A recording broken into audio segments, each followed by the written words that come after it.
Hello everyone, welcome back to my channel. आज की class में हम करेंगे class 10th English first slide book का चैप्टर ग्लिम्पसेस ऑफ इंडिया और डिस्कस करेंगे इसके first part that is a baker from Goa के क्वेश्चन आंसर्स। तो चलिए स्टार्ट करते हैं। सभी क्वेश्चन आंसर्स मैंने आपके लिए फ्रेम कर दिए हैं। वीडियो को लाइक जरूर कर दीजिएगा, शेयर कर दीजिएगा अपने फ्रेंड्स के साथ और मेरे चैनल को सब्सक्राइब कर दीजिएगा।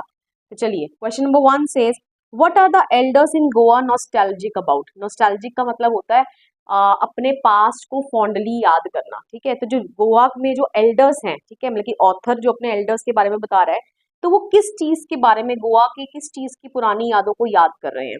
The elders in Goa are nostalgic about good old Portuguese days, the Portuguese and their famous loaves of bread. ठीक है, तो एल्डर्स जो हैं वो किसको याद कर रहे हैं, किसके बारे में नॉस्टैल्जिक हैं, गुड ओल्ड पोर्टुगीज डेज। ठीक है, तो हमें पता है गोवा जो में सबसे पहले कौन आए थे, पोर्टुगीज आए थे।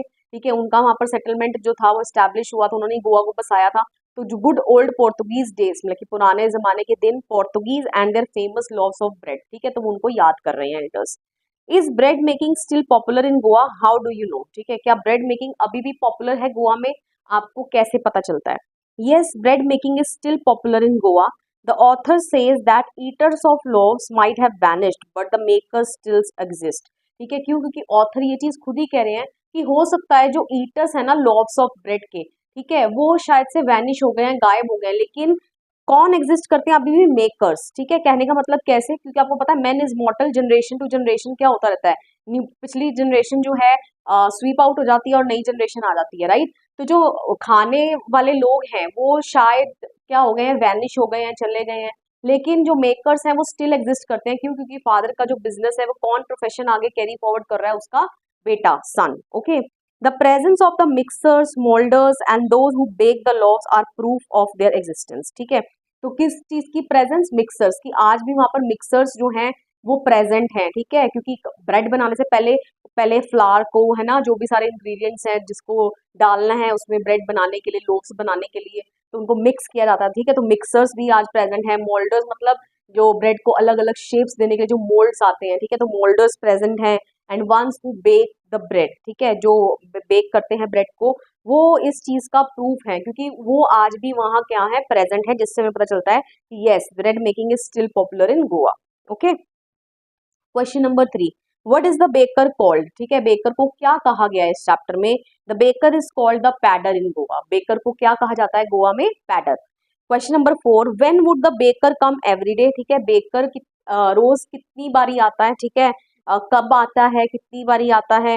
Why did the children run to meet him, और बच्चे उसको दौड़ कर मिलने के लिए क्यों चले जाते थे। Okay, the baker would come twice a day during the narrator's childhood. जब हमारे इस चैप्टर का जो नरेटर है, जब वो छोटा है, ठीक है, तो बेकर जो था गोवा में 2 दफा आता था एक दिन में। Okay, once when he set out to sell his bread in the morning and later when he returned with his empty basket. ठीक है, तो एक बारी सुबह का, मॉर्निंग के वक्त राउंड, ठीक है, जब वो क्या अपनी उसकी बास्केट जो होती थी वो फुल होती थी, ठीक है, full of loaves of breads, है ना, ऑफ डिफरेंट काइंड्स ऑल्सो, लेकिन और एक वापस जाते वक्त, ठीक है, जिस वक्त उसकी पूरी जो बास्केट थी वो एम्प्टी होती थी। तो 2 राउंड हो गए एक दिन में।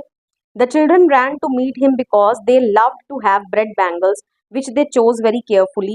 Sometimes it was sweet bread of special make. ठीक है, तो बच्चे दौड़ कर जाते थे उससे मिलने के लिए। ऐसा क्यों? क्योंकि उनको ब्रेड बैंगल्स जो थी ना, that they loved very much. ठीक है, उनको ब्रेड बैंगल्स बहुत पसंद थी। Bread bangles means breads, you know, bread in the shape of bangles. ठीक है, जब ब्रेड को मोल्डर्स है ना, अलग अलग शेप दे दी ब्रेड को, तो जो ब्रेड बैंगल्स की शेप में होती है ना, ताकि बच्चे जो हैं वो अट्रैक्ट हो जाए, है ना, छोटे बच्चे तो डिफरेंट डिफरेंट शेप से अट्रैक्ट हो जाते हैं। तो बच्चों के लिए क्या था, क्यों उसको मिलने के लिए जाते थे, क्योंकि उनको ब्रेड बैंगल्स जो थी वो बहुत पसंद थी। एंड जो समटाइम्स स्वीट ब्रेड भी लेकर आता था जो बेकर होता था, और स्पेशल मेक, ठीक है, बहुत स्पेशल मटेरियल टाइप की बनी होती थी। क्वेश्चन नंबर 5, ये मैच द फॉलोइंग से जो मैंने आपके लिए ऑलरेडी मैच कर दिए हैं। मैरिज गिफ्ट्स जो दिए जाते थे उसको बोल कहते हैं वहाँ पे। अ पार्टी और अ फीस्ट के लिए क्या जरूरी है, bread. For daughters engagement sandwiches तो बनेंगे ही बनेंगे। For Christmas cakes and bolinhas. Okay, तो ये आपको जो नाम है वो याद रख लेने हैं। Question number 6, what did the bakers wear in the Portuguese days when the author was young. ठीक है, तो 2 ड्रेस कोड जो हैं वो बताए गए हैं इस चैप्टर में बेकर के। एक पोर्टुगीज के दिनों की बात की गई है और एक जब ऑथर यंग था, छोटा था, ठीक है, तब उन दिनों की बात की गई है। तो in the Portuguese days the bakers use to wear a one piece dress या frock called kabai that reach to his knees. ठीक है, पोर्टुगीज डेज में मतलब पुराने समय में, ठीक है, मतलब कि नरेटर के भी एल्डर्स जो थे ना उनके वक्त, ठीक है, तो बेकर जो था वो किस ड्रेस में आया करता था, एक सिंगल पीस लॉन्ग फ्रॉक हुआ करता था जिसको कबाए बोलते थे, जो कहाँ तक जाती थी, घुटनों तक। Okay, when the author was young the baker started wearing a shirt and trouser which were shorter than full length ones and longer than half pants। तो यहाँ पर जब ऑथर यंग था तब उसने बेकर्स को किस ड्रेस कोड में देखा, उन्होंने तब तक क्या डालना शुरू कर दिया था, शर्ट एंड ट्राउजर, और ट्राउजर भी कैसा, जो नीज से तो थोड़ा सा नीचे है, लॉन्गर देन हाफ पेंट्स, ठीक है, and shorter than full length, और फुल लेंथ से थोड़ा ऊपर। तो कहने का मतलब जिसको हम कैपरी बोलते हैं ना वो स्टाइल हो गया, लेकिन आपको इसी तरीके से पूरा एक्सप्लेन करके आना है। Okay, question number 7, who invites the comment he is dressed like a pader, ठीक है, एंड वाई, किसको, कौन ये कमेंट जो है वो इनवाइट करता है, मतलब कि किसको देखकर ये कहा जाता है कि हाँ ये बिल्कुल पैडर की तरह ड्रेस्ड है, और क्यों। Anyone who wears a half pant which reaches just below the knees invites the comment that he is dressed like a pedder। अभी अभी मैंने आपको बताया, कोई भी ऐसा इंसान जिसने ऐसी हाफ पैंट डाली है जो नीज से थोड़ी सी नीचे है, तो उसको ये कमेंट जरूर सुनने को मिलती है that he is dressed like a pader. ऐसा क्यों?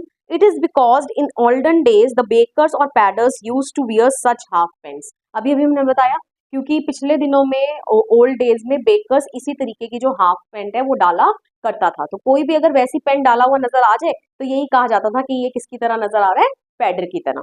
Okay, question number 8, where were the monthly accounts of the baker recorded, ठीक है, मंथली अकाउंट्स जैसे होता ना, पूरे मंथ का एक पूरा बिल बना लिया और उसको कहीं ना कहीं रिकॉर्ड कर लिया, तो यहाँ पर भी जो मंथली अकाउंट्स है बेकर का वो कहाँ रिकॉर्ड किया जाता था, the monthly accounts of the baker were recorded on some wall with a pencil. ठीक है, तो कहाँ पर रिकॉर्ड कर लिया जाता था, पेंसिल वॉल के ऊपर, ठीक है, दीवार के ऊपर, किसकी मदद से, पेंसिल की मदद से।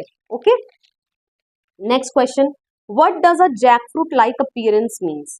तो जैकफ्रूट लाइक अपीयरेंस से आप क्या समझ रहे हो, ठीक है, a jackfruit like appearance means a person who is plump, ठीक है, जो क्या है, प्लम्प है, प्लम्प मतलब क्या होता है, मोटा ताजा। ओके, एंड लुक्स हेल्दी, और कैसा नजर आता है, हेल्दी नजर आता है। Baking was a profitable profession in the olden days, ठीक है, बेकिंग जो था वो ओल्डन डेज में बहुत ही प्रॉफिटेबल प्रोफेशन था। The baker and his family never starved and they always looked happy and prosperous. जो बेकर था और उसकी फैमिली थी वो कभी भूखे पेट नहीं रहती थी, ठीक है, and they always looked happy, है ना, हमेशा ही खुश नजर आती थी, एंड प्रॉस्परस, प्रॉस्परस मतलब जो आए दिन जो तरक्की कर रहा है। Okay, hence this kind of appearance is link to them. तो जैकफ्रूट लाइक अपीयरेंस कहने का मतलब कोई हट्टा कट्टा इंसान नजर आ जाए ना तो उसको भी बेकर के साथ ही क्या कर दिया जाता था, लिंक कर दिया जाता था। क्यों? क्योंकि बेकर्स की फैमिली जो थी वो हट्टी कट्टी कहने का मतलब हुआ करती थी। ओके, अब हम बढ़ते हैं थिंकिंग अबाउट द टेक्स्ट पे, जिसके अंदर कुछ ट्रू फॉल्स हैं, फटाफट से उनको डिस्कस कर लेते हैं। Let me take my book first, मैं बुक ले लेती हूँ। चलिए, question number 1 says the pader was an important person in the village in old times. Yes, बिल्कुल ट्रू, ठीक है, इंपॉर्टेंट पर्सन था विलेज में in old times. Paders still exist in Goan village, ठीक है, आज भी एग्जिस्ट करते हैं। Yes, the paders went away with the Portuguese, नहीं, अगर आज एग्जिस्ट करते हैं तो चले कैसे गए पोर्टुगीज के साथ, ये स्टेटमेंट बिल्कुल फॉल्स है। The paders continue to wear a single piece long frock, ये भी गलत है क्योंकि सिंगल पीस लॉन्ग फ्रॉक जो है जिसको कबाए बोलते हैं, ठीक है, वो अब नहीं डालते, अब शर्ट और ट्राउजर डालते हैं। Bread and cakes were an integral part of the Goan life in the old days, हाँ बिल्कुल ट्रू, ठीक है, इंटीग्रल पार्ट था। Traditional bread making is still a profitable profession, yes, ठीक है, आज भी जो है बोल रहा है ना, time tested furnaces still exist, आज भी वो फर्नेसेस, वो भट्टियां हैं जिसमें बेकिंग की जाती है। ओके, तो यस ट्रू, आज भी प्रॉफिटेबल बिजनेस है ये और गोवा में एग्जिस्ट करता है। Paders and their family starve in the present times, नहीं, अगर आज बिजनेस एग्जिस्ट करता है तो प्रोफेशन ये है तो फैमिली कैसे स्टार्व करेगी, आज भी बहुत प्रॉफिटेबल प्रोफेशन है, तो ये स्टेटमेंट बिल्कुल फॉल्स है, बिल्कुल भी वो स्टार्व नहीं करते। Okay, clear. चलिए, क्वेश्चन नंबर 3 को भी पहले कर लेते हैं, फिर सेकंड क्वेश्चन आ जाएगा, उसको डिस्कस कर लेंगे last. Tick the right answer, ठीक है, which is the tone, what is the tone of the author when he says the following, लेकिन नीचे कुछ स्टेटमेंट्स दिए हुए हैं, स्टेटमेंट्स पढ़ने के बाद आपको ये बताना, और ऑप्शंस आपको दे रखे हैं, आपको बताना कि यहाँ पर ऑथर की टोन कैसी है।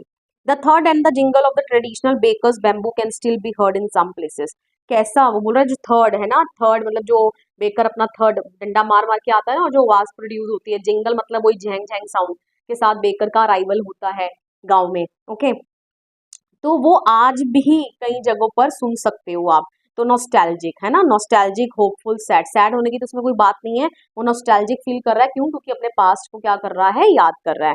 Maybe the father is not alive but the son still carries on the family profession. अब इसमें फादर अलाइव नहीं है लेकिन सन आज भी क्या कर रहा है, अब उसके प्रोफेशन को कैरी फॉरवर्ड कर रहा है। तो इसमें ऑथर क्या है, नॉस्टैल्जिक, होपफुल। होपफुल है ना, होपफुल भी हो सकता है क्योंकि उसको पूरी उम्मीद है कि फादर जो है वो अलाइव नहीं है लेकिन बेटा आगे बिजनेस को क्या कर रहा है, कैरी फॉरवर्ड कर रहा है। I still recall the typical fragrance of the loss, nostalgic, hopeful, naughty. ठीक है, अगेन नॉस्टैल्जिक क्योंकि उसको वो फ्रेगरेंस जो है ना, लॉस की खुशबू, वो उसको याद आ रही है। Okay, the tiger never brushed his teeth, hot T could wash and clean everything so nicely after all. ठीक है, तो ये ऑब्वियसली फनी चीज बोली जा रही है यहाँ पे, ब्रश करने को मना कर रहा है, ऐसा आप मत कर लीजिएगा नहीं तो कैविटीज हो जाएंगी दांतों में और फिर लेकर बैठे रहना अपने दांतों को। ठीक है, तो बिल्कुल फनी टोन में ये बोल रहा है। Fifth part, cakes and bolinhas are a must for Christmas as well as other festivals. ठीक है, तो ये क्या है, सैड तो इसमें कुछ है नहीं, होपफुल तो है नहीं, this is the matter of fact है ना, क्योंकि ये वहां पर वैसे होता ही था, केक्स एंड बॉलिनाज मस्ट है ही है। The baker and his family never starve, they always looked happy and prosperous. ठीक है, इसमें भी होपफुल सैड की कोई बात नहीं है, this is also the matter of fact. Okay, clear? तो ये हमने डिस्कस कर लिए इसके एनसीईआरटी के जो क्वेश्चंस थे हमारे।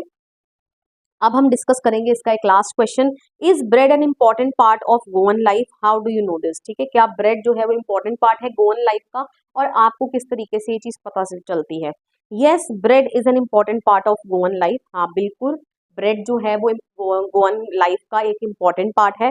It is evident from the fact that marriage presents were nothing without the delicious bread known as बोल। ठीक है, ये हमें किस चीज से एविडेंट, मतलब ये चीज साबित हो रही है, होती है क्योंकि जो मैरिज में जो प्रेजेंट दिए जाते हैं ना, एक्सचेंज किए जाते हैं, जब किसी की शादी होती है ना, मिठाई का डब्बा आता है हमारे घर पे भी इनविटेशन कार्ड के साथ, तो जो मैरिज के प्रेजेंट्स है ना, वो मीनिंगलेस है without the delicious bread known as बोल। ठीक है, वो जो डिलीशियस मीठी मीठी ब्रेड होगी जिसका बोल नाम है, उसके बिना मैरिज जो है वो मीनिंगलेस हो जाएगी। Okay, second, sandwiches were prepared by the lady of the house for her daughter's engagement. ठीक है, जिस घर में जिस लड़की की शादी है तो उसकी मदर जो है उसकी शादी के लिए सैंडविचेस तो प्रिपेयर करेगी ही करेगी, that is must. Okay, cakes and bolinhas are a must for Christmas as well as other festivals, और केक्स और बॉलिनाज भी वही ब्रेड की मदद से ही बनती है। ठीक है, कुछ स्वीट टाइप कुछ होगा। ठीक है, ये भी क्या है, मस्ट है क्रिसमस एंड अदर फेस्टिवल्स के लिए, ये तो बनेगा ही बनेगा, मतलब कि लोग खाएंगे ही खाएंगे। Okay, and with this I come to end of this chapter. सभी एनसीईआरटी क्वेश्चन आंसर्स जो हमारे कवर हो गए हैं। वीडियो पसंद आया हो वीडियो को लाइक करिए, शेयर करिए, कमेंट करके बताइए वीडियो आपको कैसा लगा, and please don't forget to subscribe my channel. मिलेंगे नेक्स्ट वीडियो में, टिल देन बाय बाय।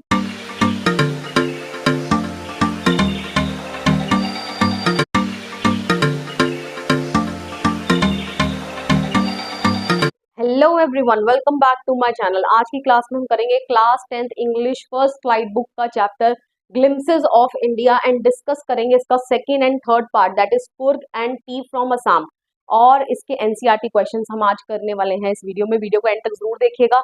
आपको सीबीएसई का जो बोर्ड एग्जाम आपका होना है, आपको बिल्कुल भी इसके क्वेश्चंस अगर कोई आ भी जाता है पेपर में, आपको अटेम्प्ट करने में कोई भी दिक्कत नहीं होगी। तो क्वेश्चन नंबर 1 सेकंड पार्ट से चलते हैं, हम स्टार्ट करते हैं कुर्ग से। Question number 1 is where is Coorg? Coorg कहाँ पर है? कुर्ग और Kodagu is the smallest district of Karnataka. ठीक है, ये एक छोटी सी डिस्ट्रिक्ट है, कहाँ की? कर्नाटका की। That is located Midway between Mysore and the coastal town of Mangalore. जो कहाँ पर लोकेटेड है? मिडवे, कहीं बीच में, किन दोनों के? मैसूर एंड मैंगलोर के बीच में। Okay, next question, what is the story about the Kodavu people's decent?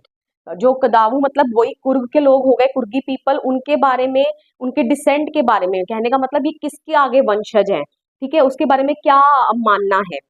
The Kodavu people are believed और thought to be the descendants of people of Greek और अरबिक ओरिजिन। ठीक है, तो जो कदावू पीपल हैं, कहने का मतलब जो कुर्गी लोग हैं, उनको किसका वंशज माना जाता है? या तो ग्रीक या अरबिक ओरिजिन से माना जाता है इनको। ग्रीक मतलब जो ग्रीस से लोग आए हैं, ओके, एंड जो अरब से आए हैं, इनको उनका डिसेंडेंट माना जाता है। As one stories goes, a part of Alexander's army moved south along the coast and settled there when return became impractical. These people married amongst the locals. Their religious rites are also distinct from the Hindu mainstream. तो दोनों stories का आपको proof जो है वो देना पड़ेगा। तो आपकी बुक में लिखा ही हुआ है एनसीईआरटी में कि एक स्टोरी ऐसी है कि जब अलेक्जेंडर आपको पता है he has desire to conquer the world, right. तो वो इंडिया भी आया, ठीक है, साउथ वर्ड्स कोस्ट के अलोंग, और जब रिटर्न जो है वापस जाना इम्प्रैक्टिकल, मतलब कि पॉसिबल नहीं था, तो वो लोग वहीं पर सेटल हो गए। ओके, अब ये जो लोग हैं ये अपने लोकल्स में ही शादी करते हैं। ओके, एंड इनके जो रिलीजियस राइट्स हैं, कहने का मतलब जो धार्मिक कर्म कांड है, वो जो हिंदू मेन स्ट्रीम मतलब जो इंडिया के हिंदूज हैं उनसे काफी अलग हैं, ठीक है।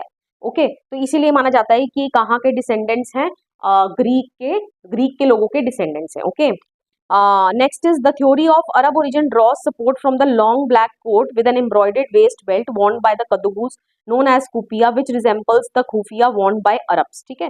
एंड सेकंड जो थ्योरी जो अरब का इनको रीजन का बताया जा रहा है, अरब के लोग बताया जा रहा है इनको, वो किससे सपोर्ट आ रही है इस थ्योरी की, क्योंकि जो लॉन्ग ब्लैक कोट ये जो डालते हैं जिसपे एम्ब्रॉयडर्ड वेस्ट बेल्ट भी लगाते हैं, जिसको ये क्या बोलते हैं, कुपिया, ये किसको रिजेंबल करता है, खुफिया को, जो कहाँ के लोग डालते हैं, अरब के लोग डालते हैं।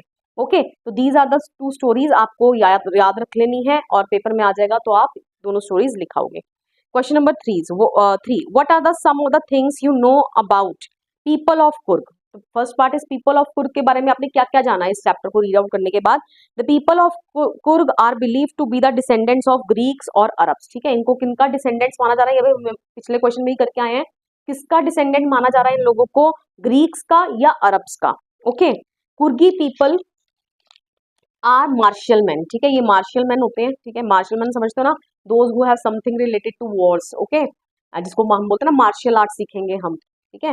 And are known for their hospitality, ठीक है, ये बड़े हॉस्पिटेबल होते हैं, आप ऐसे भी लिख सकते हो that they are very hospitable, और are known for their hospitality. Hospitality मतलब ये मेहमान नवाजी, आओ भगत के लिए अपनी जाने जाते हैं। Okay, these people have numerous tales of valour, valour मतलब bravery, related to their sons and fathers to recount. इनके पास बहुत सारी न्यूमरस टेल्स मतलब कहानियां हैं, किससे रिलेटेड, बहादुरी की, जो इनके बेटों या इनके फादर से रिलेटेड है, जिसको ये समय समय पर याद करते रहते हैं। ओके, या तो इस तरीके से लिख लीजिए, या इसका एक दूसरा वे आउट भी है जो मैंने ऊपर लिखा है कि these people are always ready to tell stories of their sons and fathers valour, लेकिन ये लोग जो है हमेशा तत्पर रहते हैं ना, हमेशा रेडी रहते हैं स्टोरीज सुनाने के लिए, जो किससे रिलेटेड है, इनके बेटों या इनके फादर्स के वेलर से रिलेटेड, वेलर मतलब ब्रेवरी से रिलेटेड। ओके, तो जो भी आपको इजी लग रहा है दोनों में से वही लाइन आप लिख लेना। They are even allowed to carry firearms without a licence, ठीक है। तो इनको पूरे जो हमारे इंडिया में these people means Coorgi people can carry firearms without any licence, ठीक है। फायर आर्म समझते हो ना, हथियार, इनको लाइसेंस भी इशू करवाने की कोई जरूरत नहीं है। Okay, second part is the main crop of Coorg, the main crop of Coorg is coffee, ठीक है, साफ साफ आपके चैप्टर में लिखा था कि कुर्ग जो है एक कॉफी कंट्री है। Third part, the sports it offers to tourist, तो यहाँ पर कौन कौन से स्पोर्ट्स जो हैं ऑफर किए जाते हैं टूरिस्ट को। The sports it offers to tourist are river rafting, canoeing, rappelling, rock climbing and mountain biking. Rappelling is जो हिल्स के ऊपर चढ़ा जाता है, ठीक है। रॉक क्लाइंबिंग में चढ़ा जाता है, और रैपलिंग में उसका उल्टा है, ठीक है, ऊपर से आपको नीचे उतरना पड़ेगा। Okay, clear. Fourth part, the animals you are likely to see in Coorg, आपको यहाँ पर कौन कौन से एनिमल्स जो हैं वो नजर आते हैं। Birds, bees, macaques, Malabar squirrels, langur, slender lorises are found in Coorg, ठीक है, या can be seen in Coorg, ये आपको देखने को मिलते हैं। Fifth part, its distance from Bangalore and how to get there, इसका जो डिस्टेंस है किसका, कुर्ग का, बेंगलोर से कितना डिस्टेंस है एंड वहां पर किस तरीके से पहुंचा जा सकता है। तो there are two routes to Coorg from Bangalore, ठीक है, बेंगलोर से कुर्ग तक पहुंचने के दो रूट्स हैं।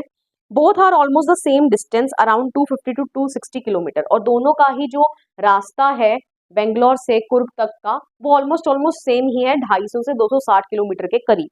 The more frequently use route is via Mysore, जो ज्यादा फ्रिक्वेंटली यूज रूट है, लेकिन जिस पर ज्यादा लोग जो है ट्रैवल करते हैं, जिसके थ्रू कुर्ग पहुंचते हैं, that is via Mysore. Okay, and the other is via Nelamangala, Kunigal and Channarayapatnam. Okay, तो ये आपको याद रखने हैं नेम्स। ओके, लगता नहीं है पेपर में पूछे जाएंगे, और आज तक पूछे भी नहीं गए हैं, बस ये याद रखिए दो रूट्स होते हैं, ठीक है।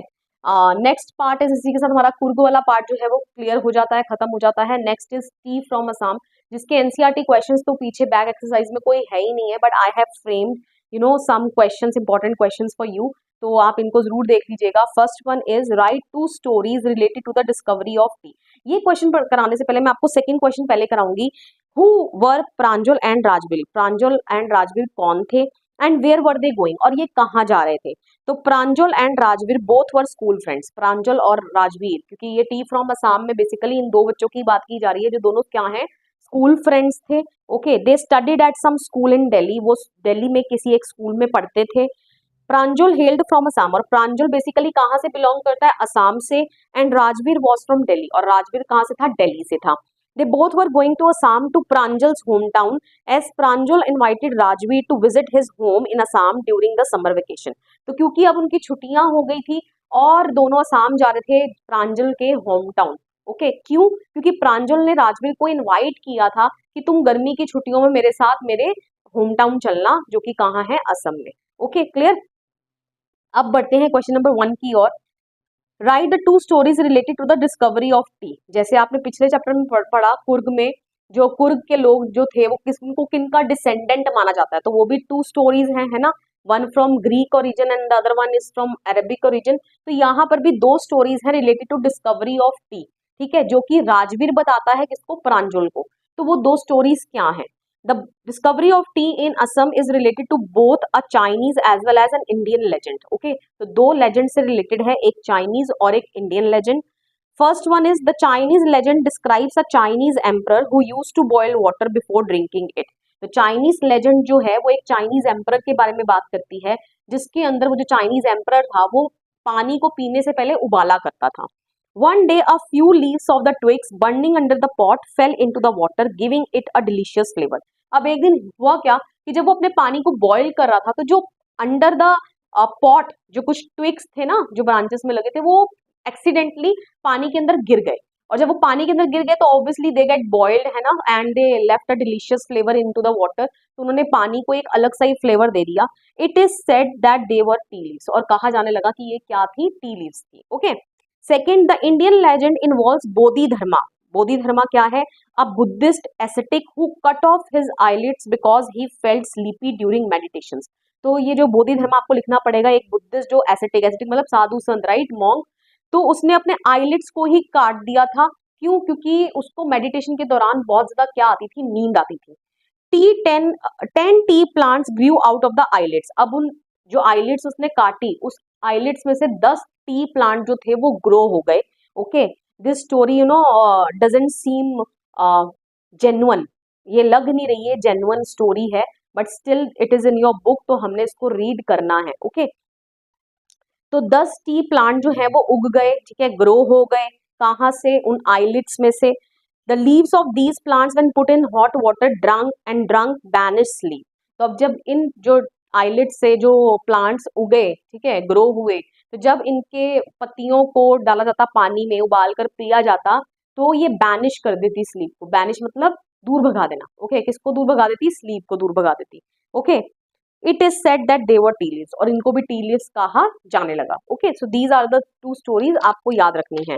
Next question is what did Rajveer and Pranjal do after the train pulled out of the station. ठीक है, तो अब राजवीर और प्रांजल ने क्या किया जब ट्रेन जो थी, क्योंकि स्टेशन पर एक रुकी थी जहां पर एक वेंडर आया था उनको चाय देने के लिए, ना, पूछ रहा था सबसे कि चाय गरम। तो राजवीर और प्रांजल भी they also took 1 cup of T each. दोनों ने एक एक कप टी लिया, ठीक है, एंड सिप्ड इट, उन्होंने पिया, एंड देन उनकी चाय के ऊपर बातचीत जो थी वो स्टार्ट हो गई। ओके, तो after the train pulled out of the station, जब ट्रेन स्टेशन से निकली, Pranjol started reading his detective book again.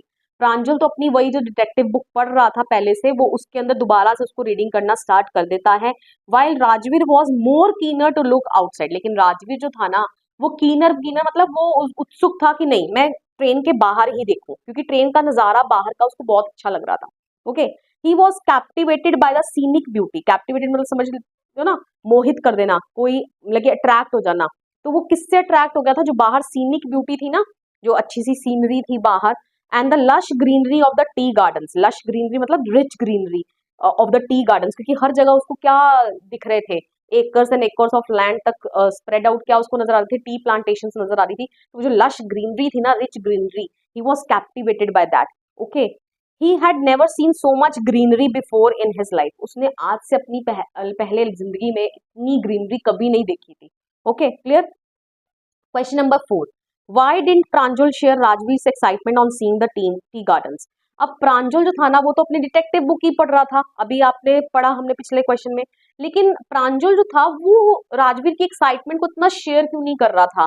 जब राजवीर टी गार्डन्स देख रहा था बाहर, प्रांजल बिल्कुल भी एक्साइटेड नहीं था, ठीक है, वेयर एज राजवीर जो था वो बहुत ज्यादा एक्साइटेड हो रहा था। ऐसा क्यों, क्या रीजन था। Pranjol didn't share Rajvir excitement on seeing the tea gardens because it was not newer for him, क्योंकि प्रांजल ने बिल्कुल भी राजवीर की एक्साइटमेंट को शेयर नहीं किया। जब राजवीर बाहर टी गार्डन देख रहा था और बहुत ज्यादा एक्साइटेड हो रहा था, तो प्रांजल बिल्कुल नॉर्मल था, बैठा हुआ था। क्यों, क्योंकि all these things are not newer for him, क्योंकि ये सब चीजें उसके लिए नई चीज नहीं थी। Okay, he had been born and brought up on plantation, उसका तो जन्म ही बॉर्न प्लांटेशन में ही हुआ था, असम में ही तो बॉर्न हुआ था। ओके, एंड ब्रॉट अप मतलब उसका पालन पोषण बड़ा भी वो वही हुआ। Okay, and had been looking them since his childhood, और वो उनको देखते आ रहा था कब से, अपने बचपन से। Okay, so he was not excited as Rajveer was who was experiencing all that for the first time. तो वो राजवीर की तरह बिल्कुल भी एक्साइटेड नहीं था on seeing the tea gardens. क्यों, क्योंकि वो उसके लिए वो चीजें नहीं थी, और वेयर एज जो राजवीर था वो इन सब चीजों को पहली दफा क्या कर रहा था, एक्सपीरियंस कर रहा था। There was he was very much fascinated, excited. Okay clear. Last question is what homework was done by Rajveer before visiting Assam.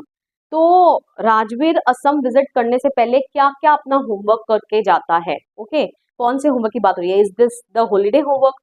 नहीं, ये हॉलीडे होमवर्क नहीं है, तो ये कौन सा होमवर्क है, चलिए पढ़ते हैं आंसर में। Before visiting Assam Rajveer did his homework by researching on tea and gathering information about it. तो असम विजिट करने से पहले राजवीर ने क्या होमवर्क किया था, उसने टी के बारे में जितनी भी मतलब कि उसके ऊपर रिसर्च वर्क किया, एंड जो भी इंफॉर्मेशन वो गैदर कर पाया, ठीक है, उसने वो इंफॉर्मेशन को गैदर किया। ठीक है, किसके बारे में, टी के बारे में। He even surprised Pranjol's father with his knowledge of tea, उसने प्रांजल के फादर, ठीक है, जिनका नाम दिया गया मिस्टर बरुआ, ठीक है, उसने उसको भी बिल्कुल हैरान कर दिया अपनी नॉलेज ऑफ टी से, कि वो कितना टी के बारे में जानता था already. Okay, he also knew about the second flush period, जो कि कब से कब तक है, May to July. Okay, second flush period मतलब हार्वेस्टिंग यील्डिंग पीरियड, ठीक है, क्योंकि उस दौरान जो टी लीव्स जो हैं उनको हार्वेस्ट किया जाता है। ओके, तो उसको सेकेंड फ्लश पीरियड के बारे में भी मालूम था, जो कि मई टू जुलाई टिल मई से स्टार्ट होता है, commences from May and last till July.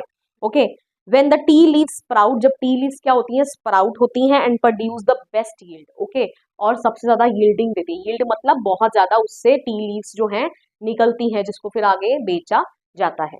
Okay clear. With this I come to end of this chapter. I hope so अब आपको सभी एनसीईआरटी क्वेश्चंस जो हैं वो क्लियर हो गए हैं, प्लस टी फ्रॉम असम से कौन से एक्स्ट्रा क्वेश्चंस बन सकते हैं, पेपर में आ सकते हैं, वो भी आपको बिल्कुल क्लियर हो गए हैं। वीडियो पसंद आया हो, वीडियो को लाइक करिए, शेयर करिए, कमेंट करके बताइए वीडियो आपको कैसा लगा, and please don't forget to subscribe my channel. मिलेंगे नेक्स्ट वीडियो में, टिल देन बाय बाय।